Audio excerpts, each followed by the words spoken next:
Hello दोस्तों, स्वागत है आप सभी का हमारे YouTube channel GK Vikram study में।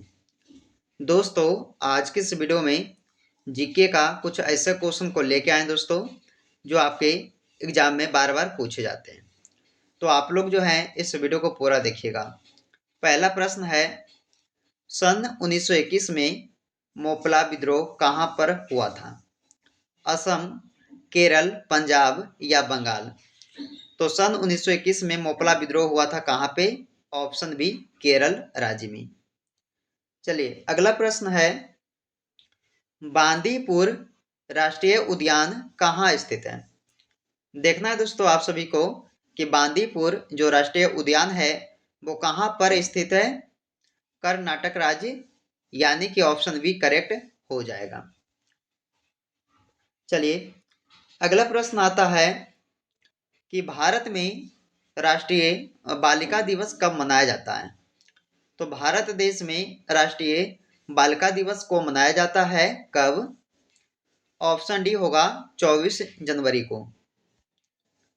अगला प्रश्न है कि भारत में विश्व की सांस्कृतिक राजधानी कौन सी है? तो भारत में देखा जाए तो विश्व की सांस्कृतिक जो राजधानी है वो कौन सी होगा? ऑप्शन ए होगा दोस्तों कोलकाता।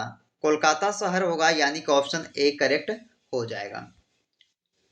चलिए अगला प्रश्न आता है, लावनी किस राज्य का लोक संगीत है? लावनी किस राज्य का लोक संगीत कहलाता है? ऑप्शन ए महाराष्ट्र राज्य का। चलिए दोस्तों अगला प्रश्न को देखते हैं कि भारत के राष्ट्रीय गीत के रचयिता कौन है? भारत के राष्ट्रीय गीत के रचयिता कौन कहलाएंगे? ऑप्शन डी बंकिम चंद्र चटर्जी, जो भारत के राष्ट्रीय गीत के रचयिता हैं। चलिए अगला प्रश्न आता है कि भारतीय कृषि अनुसंधान संस्थान कहाँ है? तो भारतीय कृषि अनुसंधान संस्थान कहाँ है? आंसर होगा ऑप्शन सी नई दिल्ली शहर में। चलिए दोस्तों अगला प्रश्न आता है कि सबसे पुराना वेद कौन सा है? सबसे पुराना वेद कौन सा होगा? Option D Rigveda. ऋग्वेद जो है ये सबसे पुराना वेद कहलाता है। ऑप्शन डी सही हो जाएगा। चलिए अगला प्रश्न आता है कि मौर्य साम्राज्य की स्थापना किसने की थी? मौर्य साम्राज्य की स्थापना किसने की थी? तो मौर्य साम्राज्य की स्थापना जो है चंद्रगुप्त मौर्य के द्वारा किया गया था। ऑप्शन डी हो जाएगा। चंद्रगुप्त मौर्य ने दोस्तों ये स्थापना किए थे मौर्य साम्राज्य की। अगला प्रश्न है, सौर मंडल का दूसरा सबसे बड़ा ग्रह कौन सा है? सबसे बड़ा ग्रह पूछा है दोस्तों, दूसरा सबसे बड़ा ग्रह सौर मंडल का, तो कौन सा होगा? शनि ग्रह। आपका ऑप्शन ए सही हो जाएगा। चलिए अगला प्रश्न है कि ब्राजील में बड़े कॉफी बागानों को क्या कहा जाता है? तो कॉफी बागानों को क्या कहा जाता है दोस्तों ब्राजील देश में? तो ऑप्शन डी होगा फेजेंट्स। क्या होगा दोस्तों? ऑप्शन डी सही होगा फेजेंट्स। चलिए अगला प्रश्न है, यूरोपवासी किस ग्रह की पूजा सुंदरता की देवी के रूप में करते हैं? तो यूरोपवासी के लोग जो है किस ग्रह की पूजा जो है सुंदरता की देवी के रूप में करते हैं दोस्तों? तो ऑप्शन बी होगा शुक्र ग्रह को। अगला क्वेश्चन है, विश्व में सबसे अधिक केसर का उत्पादन करने वाला देश कौन सा है? तो केसर का सबसे ज्यादा उत्पादन करने वाला देश कौन सा आता है दोस्तों विश्व में? तो वो आता है ईरान देश। कौन सा देश आता है? ईरान देश केसर का सबसे ज्यादा उत्पादन करने वाला देश। ऑप्शन डी इसका करेक्ट हो जाएगा। अगला प्रश्न है, भारतीय संसद के कितने सदन हैं? भारतीय संसद के दोस्तों 2 सदन होते हैं।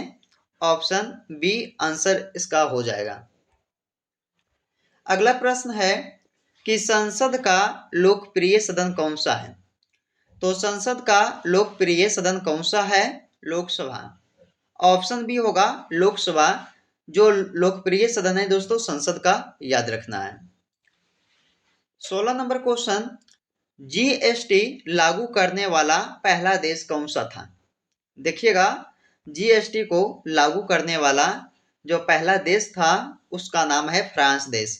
कौन सा देश होगा? फ्रांस, यानी कि ऑप्शन ए हो जाएगा। चलिए अगला क्वेश्चन है, राष्ट्रीय रासायनिक प्रयोगशाला कहाँ पर स्थित है?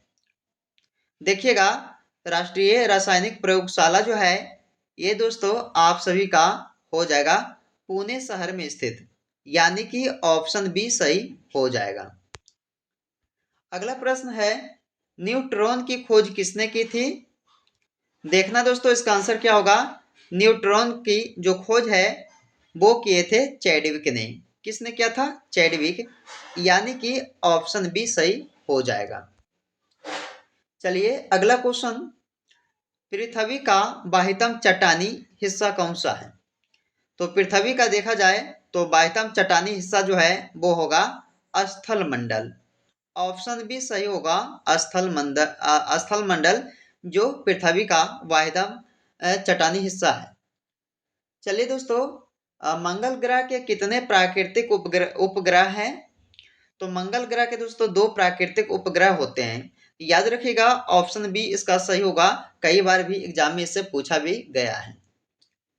चलिए अगला प्रश्न है कि खासी और गारो जातियां मुख्यतः कहाँ पाई जाती हैं?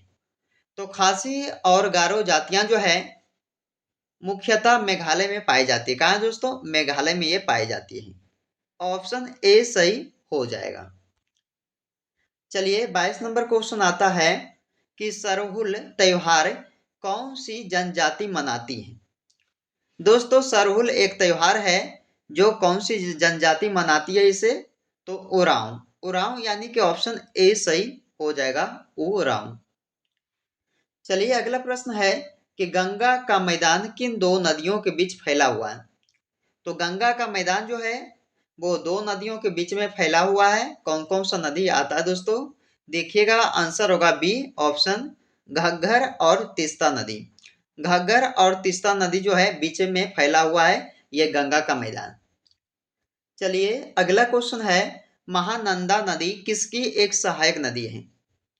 महानंदा नदी जो है ये दोस्तों किसकी एक सहायक नदियां कहलाती है? तो गंगा नदी का। याद रखिएगा ऑप्शन इसका भी सही होगा, गंगा नदी का। अगला प्रश्न है कि भारत की सबसे बड़ी प्राकृतिक मीठे पानी की झील कौन सी है? तो भारत की सबसे बड़ी प्राकृतिक मीठे पानी की झील होगा बुल्लर झील, यानी कि ऑप्शन बी इसका सही हो जाएगा। सारे क्वेश्चन दोस्तों एग्जाम में कई बार पूछा गया है तो आपके लिए इंपॉर्टेंट रहेगा सारे क्वेश्चन। तो आप लोग इस वीडियो को पूरा देखिएगा और वीडियो आप सभी को पसंद आया होगा दोस्तों तो लाइक जरूर कीजिएगा। चलिए अगला क्वेश्चन है, सर्वाधिक प्राचीन पुराण कौन सा है? सर्वाधिक प्राचीन पुराण कौन सा है? मत्स्य पुराण, ये सर्वाधिक प्राचीन पुराण कहलाता है। ऑप्शन ए इसका सही हो जाएगा। चलिए 27 नंबर क्वेश्चन आता है कि इनमें से कौन सा उपवेद नहीं है? दोस्तों उपवेद कौन सा नहीं है? तो योग वेद। योग वेद जो है दोस्तों ये उपवेद नहीं है। बाकी जो 3 बचा है धनुर्वेद, आयुर्वेद और शस्त्र शास्त्र जो बचा है ये उपवेद कहलाते हैं। तो इसलिए इस क्वेश्चन का आंसर क्या होगा? ऑप्शन बी वाला होगा, योग वेद जो उपवेद नहीं है। अगला क्वेश्चन है, पागलपंथी विद्रोह वस्तुतः एक विद्रोह था, किसका? तो पागलपंथी विद्रोह पर वस्तुतः एक विद्रोह था, किसका दोस्तों? तो गारों का। ऑप्शन ए सही होगा, गारों का। चलिए अगला क्वेश्चन आता है, देखिएगा दोस्तों इसमें क्या पूछा गया आपसे कि 1855-56 में भारत में हुए संथाल विद्रोह का नेतृत्व किसने किया था? ये भी एग्जाम में कई बार पूछा गया है। तो सिद्धू और कान्हू ने किया था। किसने दोस्तों? सिद्धू और कान्हू ने किया था, यानी कि ऑप्शन ए सही हो जाएगा। चलिए अगला क्वेश्चन आता है, गुरु नानक देव का जन्म कहाँ पर हुआ था? देखिएगा गुरु नानक देव का जन्म हुआ था कहाँ दोस्तों? तलवंडी में, याद रखना है ऑप्शन सी सही होगा तलवंडी।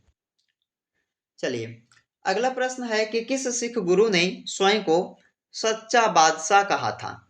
सच्चा बादशाह कौन से सिख गुरु ने अपने स्वयं को कहा था दोस्तों? तो देखिएगा गुरु अर्जुन देव, यानी कि ऑप्शन बी इसका सही हो जाएगा।